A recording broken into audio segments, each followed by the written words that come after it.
ગાંધીનગરમાં અસામાજિક તત્વોનો આતંક સામે આવી રહ્યો છે। ગાંધીનગર એલસીબીમાં ફરજ બજાવતા પોલીસકર્મી પર હુમલો થયો છે। હુમલાની ઘટના થઈ છે પોલીસકર્મી પર રાજવીરસિંહ યાદવ પર બે શખ્સોએ જીવલેણ હુમલો કર્યો છે।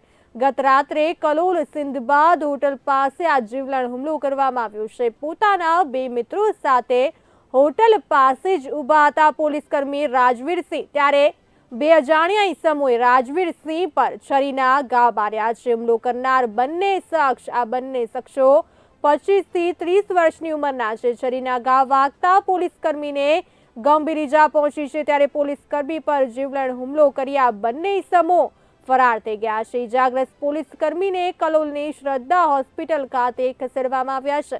પોલીસે સીસીટીવીના આધારે આરોપીઓને ઝડપવા તપાસના ચક્રો ગતિમાન કર્યા છે।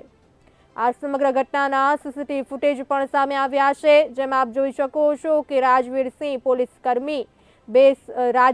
પર બે શખ્સોએ હુમલો કર્યો છે। આ ઘટના છે ગત રાત્રે કલોલ સિંધબાદ હોટલ પાસે બની હતી, જેમાં પોલીસકર્મી પણ જીવલેણ હુમલો કરવામાં આવ્યો છે। પોતાના બે મિત્રો સાથે તેઓ ઊભા હતા, ત્યારે જ બે અજાણ્યા ઈસમો આવ્યા અને છરીના ઘા વડે તેમના પર હુમલો કરવામાં આવ્યો છે। જીવલેણ આ શખ્સો 25 થી 30 વર્ષની ઉંમરના છે, ત્યારે છરીના ઘા વાગતા પોલીસકર્મીને ગંભીર ઈજા પહોંચી છે, ત્યારે ઈજાગ્રસ્ત પોલીસકર્મીને સારવાર અર્થે હોસ્પિટલ ખાતે ખસેડવામાં આવ્યા છે।